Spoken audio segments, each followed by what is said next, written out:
Hello everyone, the Genshin 5.0 livestream dropped a bombshell of announcements and quality of life updates that are absolutely unheard of for Genshin when considering the game's 4-year lifespan. For instance, they've increased the 5-star rate up from 50-50 to 55-45, reduced the fate points needed for the weapon banner by 1, introduced an artifact selector with the ability to choose substats, and expanded the newest endgame system, Imaginarium Theater. For Genshin standards, these are amazing additions to the game that everyone has been waiting for these past few years. Thank you to not only Wuthering Waves a little, but also Star Rail and Zenless of Zero for finally motivating the Genshin devs to catch up with their quality of life. However, the one big announcement that they saved for at the end of the livestream was the release of a standard 5-star character selector for every anniversary starting in 5.0. Now, standard banner characters are generally considered worse than limited banner characters, however you cannot specifically pull for any of these characters, so it's nice that you can now choose whichever one you want. And a free 5-star is still a free 5-star. But with the addition of this new selector, that begs the question, who is the best standard 5-star character in Genshin from a purely meta perspective? Who should you choose from the selector? As a day 1 free-to-play player that follows a lot of theory crafting, I wanted to share my thoughts and analysis on which standard 5-star will provide more overall value to an account. Before evaluating the characters, I want to emphasize two main things. First, this tier list will be meta-oriented and thus be focused on endgame performance, specifically in Spiral Abyss, as any character will have value if we consider Imaginarium Theater. If you don't care about this, then the best character to choose will just be the one you personally want the most. And second, I will be as objective as possible when evaluating the overall strength of each standard 5-star.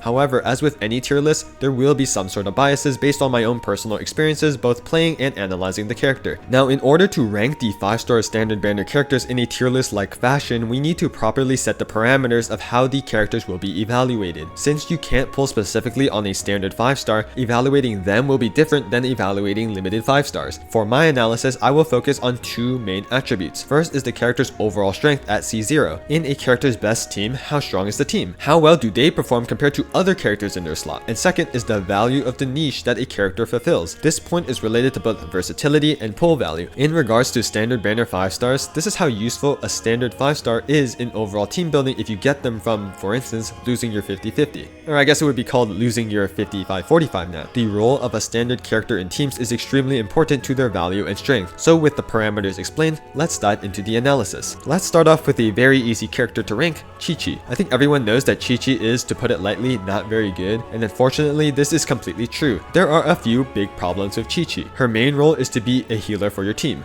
However, that is the problem. She only heals. There are many other healers in the game that also provide other utilities such as energy generation, elemental application, damage buffs, or additional defensive utility. Qiqi doesn't provide any of these additional benefits as a healer. Her skill is one of the only skills in the game that doesn't produce any particles, and it will only periodically apply cryo in a short area around you. And it has a 30-second cooldown. In addition, Qiqi being cryo also doesn't do her any favors. Cryo is not a very good element at the moment with freeze falling off and not enough support for melt, so even if Qiqi applied more cryo, you would rather have a healer of another element like Anemo. The best thing about Qiqi is that she can hold Favonia's sword and provides some damage from 4-piece clam. And that's pretty much it. Her best team is probably in a Hyperbloom team, but anyone can be in Qiqi's position in that team. And sure, there was a cool tech with Qiqi and Cloran, but numbers wise, this still wasn't better than Cloran's normal teams. Thus, Qiqi will be on the bottom of this tier list. Moving on to the other leeway standard 5-star, Keqing. Keqing was not that good of a character, but with the release of Dendro in 3.0, her strength as an Electro main DPS improved dramatically. With the introduction of Quicken and Aggravate, Keqing's quick Electro application was able to really take advantage of these reactions. She may have relatively low multipliers, but since Aggravate just provides an additive damage bonus, the relatively low multipliers don't really matter as much as compared to other reactions. With 4-piece Thundering Fury, Keqing is able to proc a lot of Aggravates and dish out a solid amount of damage. Her best team is just a typical Aggravate team with double Electro and an Anemo unit. Compared to other Electro carries in these Aggravate teams such as Cloran, Keqing will be generally worse, but the difference isn't that dramatic numbers wise, and Keqing will still be able to dish out solid damage. Although the role of main DPS is heavily saturated and you can easily just play another DPS character, Keqing is still a usable Aggravate carry, which is pretty good for a standard 5-star that was present at launch. Because of this, I do think she deserves to be put in A tier on the higher end of the tier list. Next are the Mondstadt standard 5-stars. Let's start off with Mona. Mona is a special kind of Hydro support due to the Omen buff from her Elemental Burst. Because of the Omen buff's short duration, she is typically used in DPS showcases. Especially early on in Genshin, many of the big damage showcases use Mona for damage amplification. However, screenshot showcases aren't very practical for evaluating a character's overall strength. The main other team that Mona is typically used in is in freeze teams because freeze can extend the Omen buff duration. And while it's alright, there are three main problems. First, Mona's elemental skill is just barely enough to maintain freeze, but ideally you have better hydro application for better freeze uptime. Second, she requires a lot of energy recharge investment to ensure her burst is up every rotation. And lastly, freeze just isn't that good of a team at the current moment. She can also be used to buff other hydro units like Nivulette, but at that point you should probably just use Farina. Thus, I don't think she's a very valuable support, as even in the teams where she can work, they are relatively suboptimal. Because of this, I would put her in C above Qiqi. Now let's talk about Diluc. For the majority of the game's lifespan, Diluc has never been a very good pyro main DPS. The main reason is just his multipliers. Abilities like his skill just don't do that much damage, and unlike Keqing who can get around this with Quicken and Aggravate, Diluc would like to take advantage of amplifying reactions like Vaporize, so low multipliers don't help him in this regard. You could have played him in Burgeon teams, but in the grand scheme of things, these teams still weren't that good. On top of that, we have a lot of better options for a pyro main DPS, so there really wasn't a reason to use Diluc meta-wise. However, with the release of Shen Yun and Farina, Diluc finally received a needed glow up. With his high plunge multiplier, Diluc is able to take advantage of vaping his newly buffed plunge attacks, resulting in a pretty solid team. Because of this, Diluc is a decent DPS if you want to use him, with the caveat that you need specifically Shen Yun and Farina to make him work well. As a result, I think he's in the middle of the pack in regards to the other standard 5 stars, putting him in the B tier on the list. The last of the Mondstadt standard 5 stars is Jean. As an animal healer, Jean wasn't actually that valuable for the majority of the game's lifespan. As I mentioned before when talking about Qiqi, a healer should be able to provide other types of utility other than just healing, and Jean being animal allows her to shred enemy resistances with 4-piece Viridian Venerai, which is great. However, the main reason she wasn't really needed was because of the existence of other animal buffers like Kazuha. Instead of combining the healer and animal buffer role by using Jean, in most scenarios it was just better for your team to run Kazuha and use a healer of another element if you needed it. Kazuha was just too good to pass up with his damage bonus buff, so the animal healer role wasn't really needed. However, with the introduction of Farina, the value of healers skyrocketed. On top of having good personal damage, Farina's fanfare mechanic provides a lot of damage bonus to the team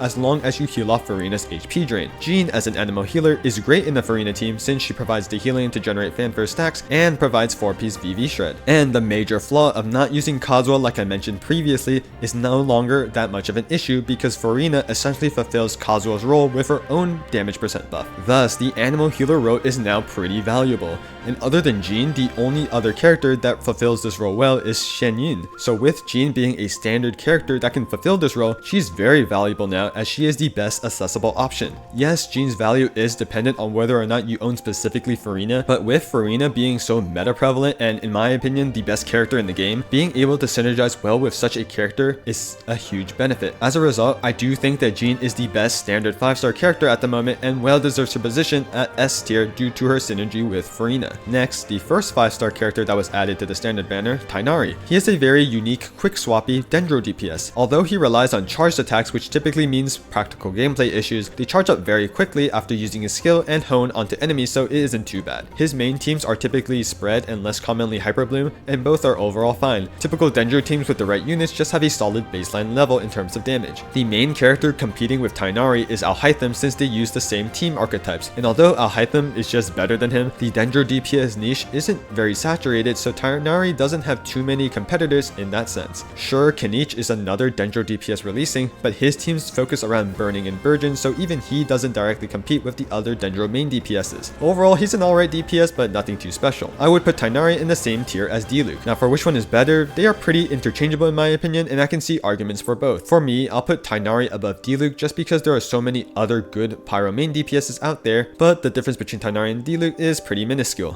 And lastly, the most recent addition to the standard banner, Dehya. There is an overall negative community perception about this character. I think most people expected Dehya to be a main DPS, which seemed to be the case early on to our beta, but damage nerf after damage nerf during the beta cycle indicated that this wouldn't be the case. Ultimately, there was a lot of disappointment when people realized she wasn't a DPS and was just a support giving defensive utility, and her announcement of being a standard banner 5-star pretty much finalized the idea in most people's minds that Dehya would be a bad character. And that sentiment does remain as people say that they don't want their desired upcoming character to become as bad as Dehya. However, I don't think Dehya is that bad when analyzing her team role from a meta perspective. In fact, my hot take is that she's actually one of the best standard 5-star units you can get in this game. Let me explain my reasoning. Dehya's main role in teams is to provide off-field pyro application while also giving defensive utility with her elemental skill. And with characters like Molani and Keqing releasing that do want pyro application, this niche is becoming increasingly important. There are 3 sources of off-field pyro application at the moment: Dehya, Thoma, and Xiangling. Although Xiangling has her problems of ER requirements and rotation time, she is currently the best source of pyro application, and if you need a lot of it, she will be the go-to option. But Xiangling doesn't provide defensive utility like the other two options, so Thoma and Dehya can be considered if you don't need as much pyro application. Comparing the two, I do think Thoma is generally better. Thoma at C6 can buff a carry, and his shielding is a more consistent form of defensive utility, as Dehya's skill has to deal with circle impact and does have uptime issues, although this can be mitigated by using Sacrificial Greatsword. However, this assumes that the carry on your team performs normal attacks to proc Thoma's burst, and while a lot of characters can do this, some characters don't normal attack, for instance Ganyu and Nivilet. So if you want that off-field pyro application with defensive utility, Dehya is your only option for these units. Thus, Dehya does have a niche where only she can excel at, and because of her role as a defensive support with off-field pyro application, her niche is somewhat useful and may get expanded upon with future characters of natlan. One thing to note is that off-field pyro application may likely get improved with the release of the Pyro Archon, and it is very likely that the best choice if you want defensive utility on top of that is to run Zhongli and Xiangling at the current moment, but she may be potentially replaced with Mavuika. Using this argument, units like Dehya and Thoma won't be that useful, but if you need to consolidate the pyro application and defensive utility into one unit, Thoma and Dehya are your only options, making Dehya competitive in this niche. And since Thoma requires normal attacking carries while Dehya does not, Dehya works more generally and will be the only support choice for specific characters. Although she may not be the strongest support character, Dehya is one of the only choices for off-field pyro application with defensive utility, making her an arguably valuable unit to have when team building. Because she has value in this supportive niche, I would argue that she has significantly more value than most of the standard 5 stars. She's a better support in her role than Qiqi and Mona, and Diluc and Tighnari are just DPSs that can easily be ignored for other better carries. Dehya is not as valuable as Jean's synergy with Farina, so that leaves Dehya to be in the A tier in my eyes. Using the DPS character argument, I could also easily see Dehya being a more valuable character than Keqing that also has alternatives in aggravate teams. As a result, Dehya is one of the better 5-star standard characters in my opinion. And with that, this is my final ranking of the current standard 5 stars, in which of them I think are the more valuable choice for your account to pick with your new selector. Now this list is a C0 ranking. For veteran players who likely already have all of the standard units, how would this ranking change when considering constellations? Which constellation should you aim for when using the selector? And after looking at all the constellations,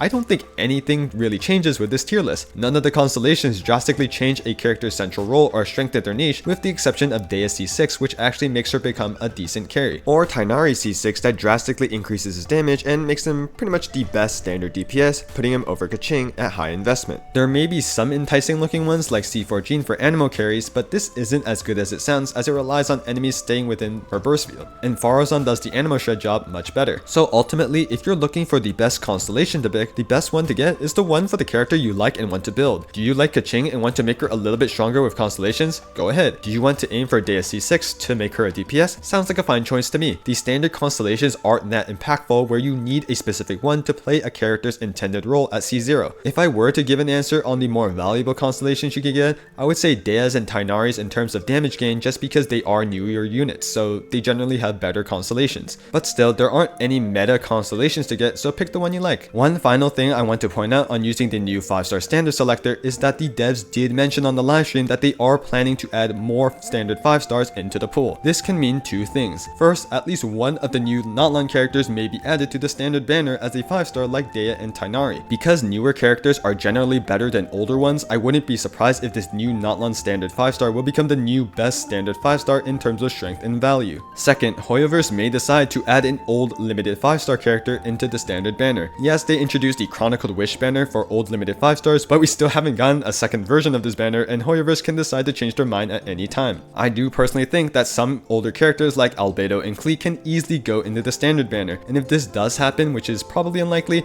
then picking these characters as your free standard 5-star will be a pretty valuable choice since they were previously limited characters. So for future selectors, since this first one that we're getting will only be available in version 5.0, the best decision may be to just select the newest characters that are added to the standard banner. And that's everything I wanted to cover about the standard 5-star characters and the new selector we are getting in 5.0. A while ago, I did discuss the strengths and weaknesses of these characters in collaboration with Gacha Interact. I'll link the video in the description below if you want to listen to our back and forth discussion, as well as their channel if you want to check out their other gacha content. Do you agree or disagree with my takes and analysis? Feel free to leave your thoughts in the comments below. If you found this video helpful in any way, I would greatly appreciate it if you sub to the channel. It helps me out a ton. And with that, I hope you all have a wonderful day.